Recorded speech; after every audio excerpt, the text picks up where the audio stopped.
Prezados irmãos e irmãs do programa Arte Espírita em Foco, hoje nós estamos dando continuidade a uma divulgação de um grupo de textos de prosa poética que nós realizamos e, no caso, comemorando o Natal. Então, em algumas ocasiões, eu vou me servir, eu vou utilizar esse texto para nós conversarmos sobre a questão da presença de Jesus entre nós. Então, o nome desse texto é Retalhos de Poesia. Então, nós vamos ler o prólogo, quer dizer, a abertura dessas narrativas poéticas. Então, aqui no prólogo está falando o seguinte: meu nome é Núbio, o africano. Minhas pernas estão inchadas de longas caminhadas. Meu coração encontra-se esgotado de tanta solidão. Antes da minha partida, quero falar-vos de uma experiência marcante que mudou para sempre os rumos da minha existência. O meu encontro com Jesus de Nazaré. Antes de encontrá-lo, eu vagueava de cidade em cidade, declamando poesias para os passantes. Lia passagens de poemas de Homero, o poeta grego, autor de Ilíada e a Odisseia. Falava ao público acerca das aventuras de Heitor de Troia, o domador de cavalos, de Aquiles, o imbatível guerreiro, de Agamenon, o rei supremo dos helenos. Através da declamação desses poemas, obtinha algumas moedas que escolhia para matar minha fome e saciar a minha sede. Vós deveis estar perguntando como um negro analfabeto, como eu, conseguiu aprender a declamar poemas tão complexos. Já explico-lhes. Nasci nas colinas da Núbia, na África.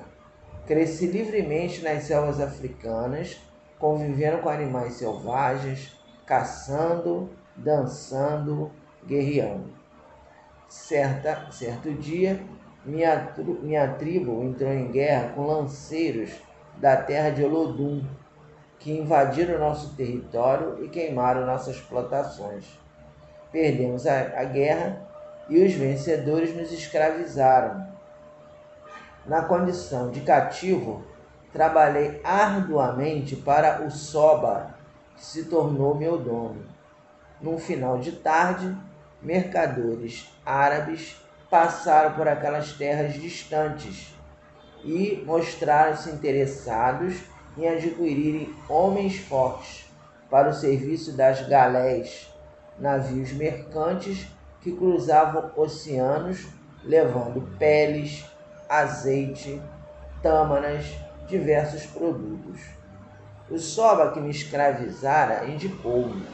Eu e 6 irmãos da minha tribo fomos negociados para os mercadores gregos que nos colocaram nas galés.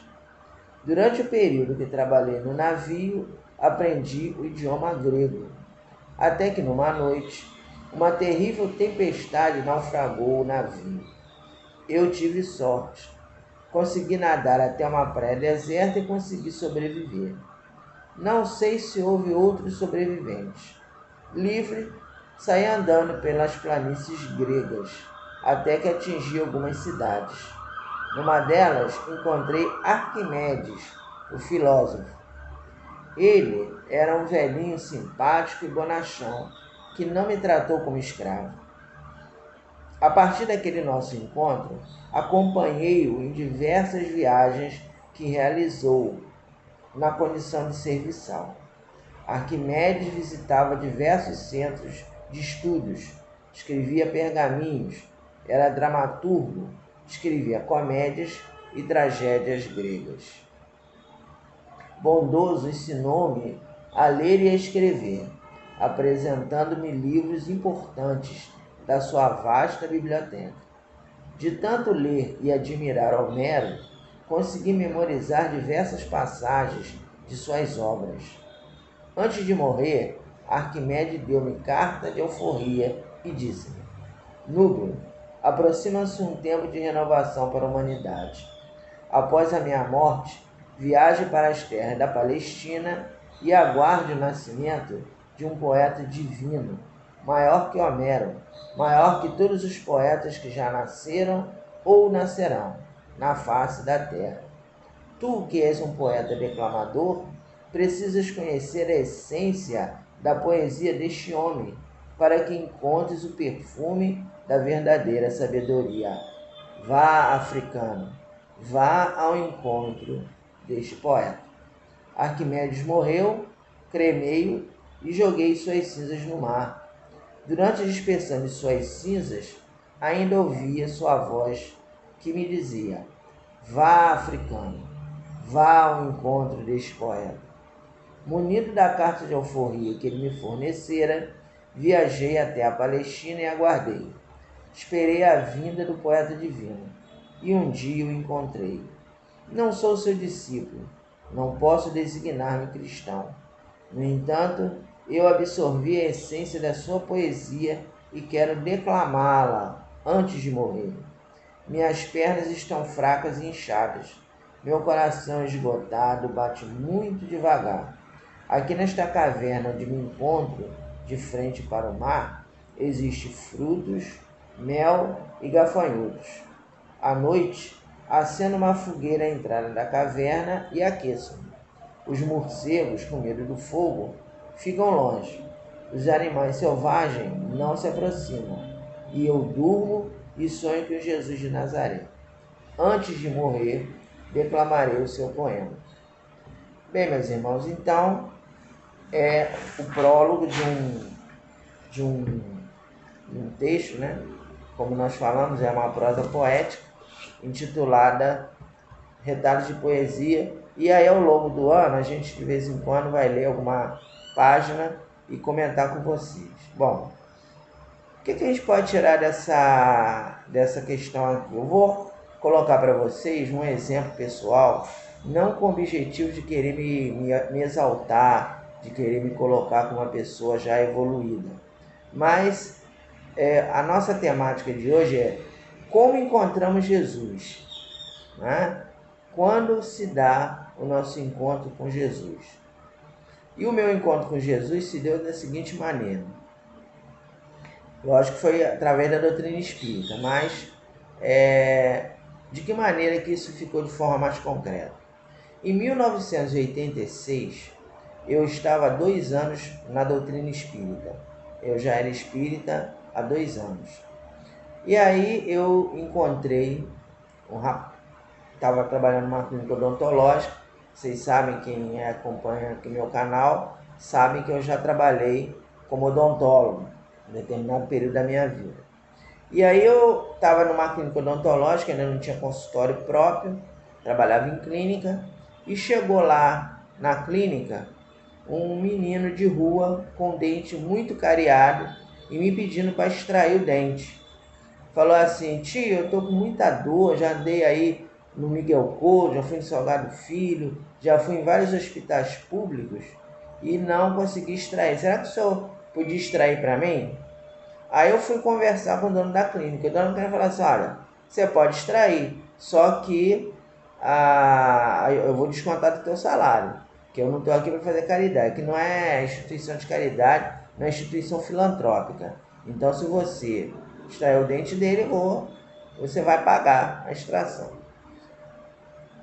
E se formos tomar na moeda atual, numa clínica, naquela época, isso com a moeda de hoje, né? A extração ficava em torno de R$150. E eu podia muito bem, né, abrir mão de R$150 no meu salário, que eu trabalhava por comissão. Eu ficava com 40% e o dono da clínica com 60%. O valor era esse. Ele usava o material dele, o consultório e tal, e 40% que eu faturava com os clientes, de cada tinham 3 dentistas por turno, né? Aí tinha um turno da manhã, um turno da noite, é uma clínica. E aí, por exemplo, se eu faturar, digamos que eu faturasse R$1.000, 60% de R$1.000 era do dono da clínica e o restante era meu. E eu podia muito bem abrir mão daquele dinheiro, mas devido ao meu egoísmo, eu falei pro garoto o seguinte: olha, meu filho, é o seguinte, ó, o dono da clínica falou que não dá para te atender aqui. Você não tem dinheiro para pagar, eu também não estou podendo te ajudar, de pagar para você. Então continua aí procurando os hospitais públicos, que uma hora você vai achar. Eu ainda até falei para assim, ó, faz uma oração, pede a Jesus que ele vai te ajudar, né? Aquela coisa de querer ficar com a consciência tranquila, porque eu estava errando, né? Eu estava sendo egoísta, que eu podia muito bem eu extrair o dinheiro do garoto e falar pro dono da clínica, ó, desconta esse mês R$150 no meu salário. Mas eu, egoísta, não o fiz, e na maneira o garoto ficou orando, pedindo a Jesus para encontrar a pessoa menos egoísta do que eu. E aí passou o tempo. Aí quando eu cheguei em casa no dia do culto do Evangelho, aí abri o Evangelho ao casa e vi aquela página, aquela parte que Jesus nos fala o seguinte: aparta-te de mim, porque tive fome e não me deste de comer, tive sede e não me deste de beber, estive nu e não me vestistes. É uma passagem do Evangelho que Jesus está falando sobre as pessoas que querem entrar no reino dos céus e não conseguem. E aí a pessoa, no ensinamento de Jesus, o ensinamento evangélico, a pessoa que quer entrar no reino dos céus pergunta para Jesus: mas Senhor, quando foi que te vi com fome e não te dei de comer, com sede e não te dei de beber? Quando foi que te vi nu e não te vestiste? E a resposta de Jesus é o seguinte: toda vez que não fizeres a um desses mais pequeninos dos meus irmãos, é a mim mesmo que não fazes. E eu aí entendi, né, a mensagem, quer dizer, eu encontrei Jesus, quer dizer, encontrei uma pessoa necessitada que estava precisando de ajuda, que com certeza foi encaminhada para aquela clínica por intermédio de alguma intuição, de algum amigo espiritual, que ele foi exatamente em mim. Tinha outros dentistas, mas eu estava lá na sala na hora que a gente atendia o cliente, mas tinha hora que tinha um horário de intervalo, né, entre um cliente e outro e tal. Aí o garoto foi exatamente falar comigo, né? Por quê? O acaso não existe. Então, quer dizer, aquilo ali foi a espiritualidade que encaminhou o menino e eu não o fiz. Então eu fiquei muito envergonhado comigo mesmo. Aí vem aquela culpa, né? Aquela coisa, poxa, eu estou estudando o Evangelho e não pratico. Aí ficou essa situação. Aí tá bom. Aí entrou o ano de 1987, né? E eu nessa época já estava começando a frequentar esta casa que eu me encontro hoje, que é a Fraternidade Espírita Bezerra de Menezes. Já estava frequentando aqui a casa. E aí o que aconteceu? Quando chegou no início do ano, eu participava da mocidade, mas aí eu comecei a participar também da evangelização, mas não evangelizando, fazendo aqueles trabalhinhos, negócio de dar lanche e brincar com as crianças, trabalho de apoio. Eu não sabia evangelizar, não sabia lidar com criança.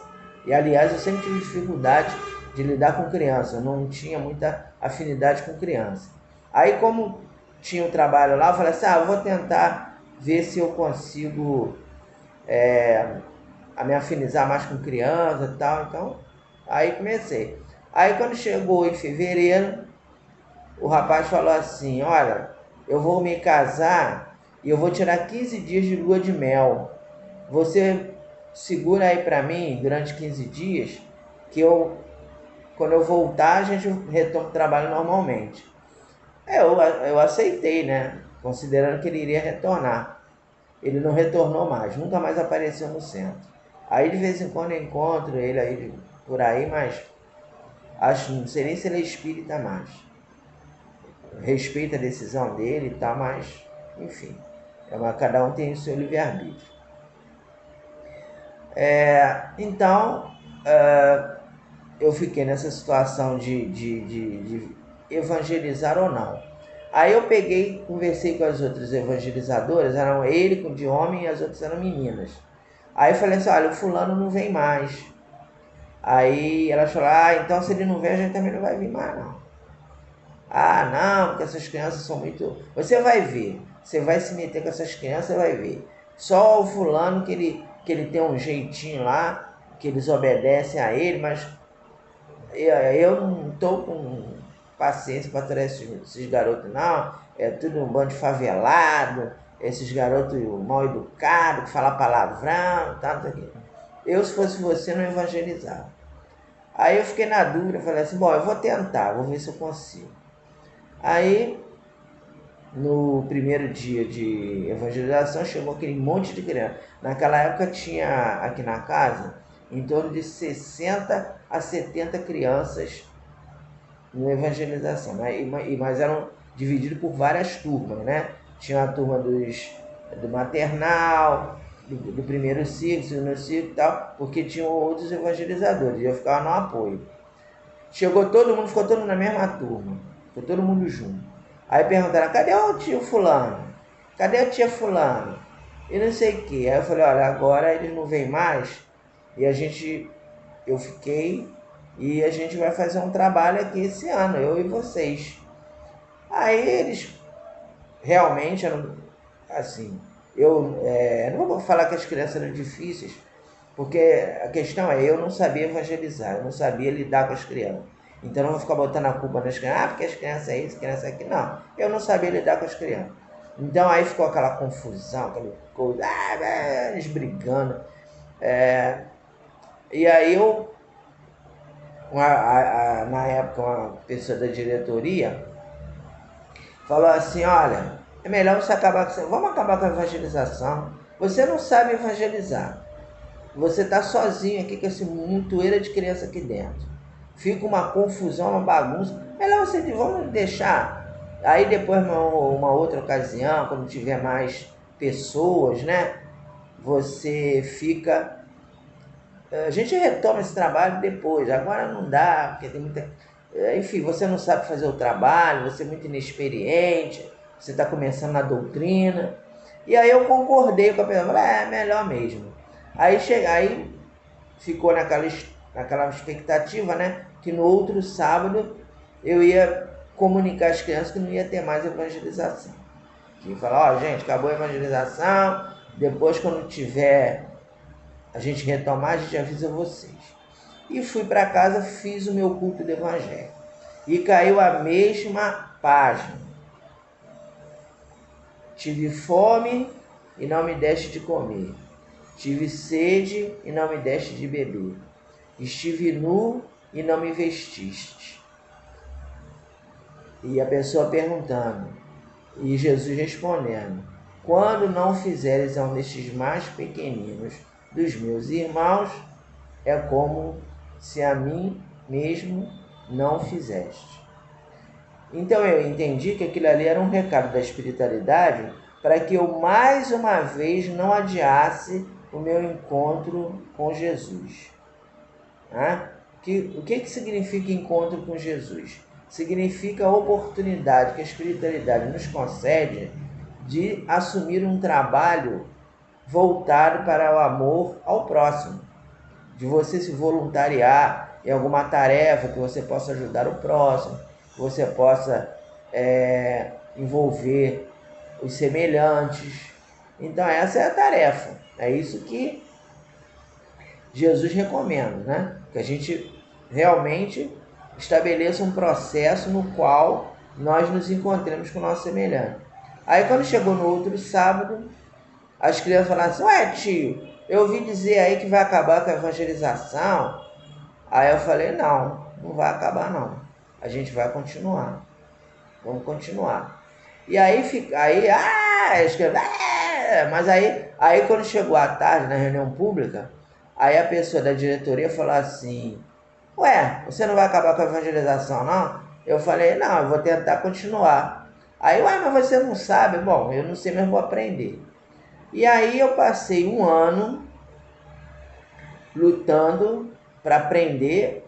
Foi um pandemônio durante o ano todo, porque as crianças chegavam, eu ficava só brincando com as crianças.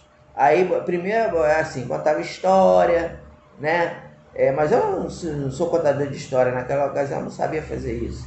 Aí eu pegava, vamos ler uma historinha aqui. Aí as crianças, ficava aquela confusão, né? Um ouvia, outro não ouvia, aí um dava cascudo na cabeça do outro, era aquela confusão, e eu ali, gente, senta, tal, tentando, né? E aí teve um fato, assim, tragicômico, né? Não vou nem dizer que é engraçado, é tragicômico, que o lanche era assim, era pão com manteiga, que era a única coisa que eu sabia fazer, que eu não sei cozinhar. Aí era pão com manteiga, biscoito e suco. Aí era aquele que suco, que era mais fácil de fazer e é horrível pro estômago, né? Mas eu não sabia fazer outra coisa. Naquele tempo não tinha esse negócio de guaracamba, era só que suco ou maguari, esses sucos assim. Mas eu usava mais o que suco, era mais fácil. Que era só botar na água que ele diluía aquele maguari, ainda era um pouquinho, eu achava um pouquinho mais difícil, enfim. Eu usava que suco. Aí era geralmente que suco de uva. Aí ficava aquele negócio roxo, né? Horrível pro estômago. Aí teve um dia que eu falei assim, quer saber de uma coisa? Eu vou dar Nescau para as crianças. Mas eu era tão inteligente que quando eu cheguei lá no mercado, eu peguei Nescau e olhei antes de comprar uma lata de Nescau, tá assim, Nescau instantâneo. E eu era tão inteligente que eu achei que Nescau instantâneo é que já tinha leite no Nescau. Que era só botar na água que já ficava o leite e era só tomar aquilo ali, né? Nescau instantâneo, a inteligência rara minha, né? Aí eu cheguei eles chegavam 9 horas, eu chegava às 7, arrumava a sala, fazia o lanche, né? Cortava o pão, fazia o lanche e tal. Aí botei o Nescau na água. E tô pensando que aquilo ali eu fui tão cuidadoso que eu nem provei, né? Pra ver que tava horrível aquilo ali. Aí, já tá pronto. Aí ficou aquele negócio misturado com água, né? Eu vi tudo com cor de chocolate, lá deve estar uma delícia, né? Aí chegaram as crianças, tal, aí aquela confusão habitual, e eu correndo para um lado para o outro com elas, e gritando, tinha hora que eu gritava, gente, para de gritar, para de brigar e tal, aquela confusão do caramba. Aí quando chegou a hora do lanche, eu fui dar o tal do Nescau standard. Pra quê? As crianças lá dizem, pô, isso aqui tá uma lavagem. Como é que o senhor dá lavagem pra gente? Aí eu falei, mas tá lá que é Nescau instantâneo. Aí uma garotinha lá falou assim, mas tem que botar leite, tio. O senhor não botou leite, não?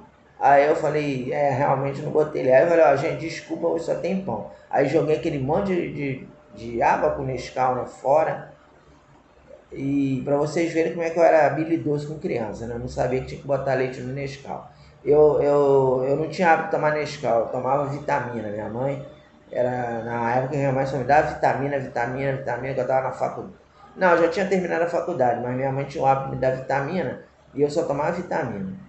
E aí, passei um ano assim. Aí, de vez em quando, gente, Fernanda, acaba com esse negócio, você não é isso aqui. Aí, graças ao bom Deus, quando entrou o ano de 1988, né?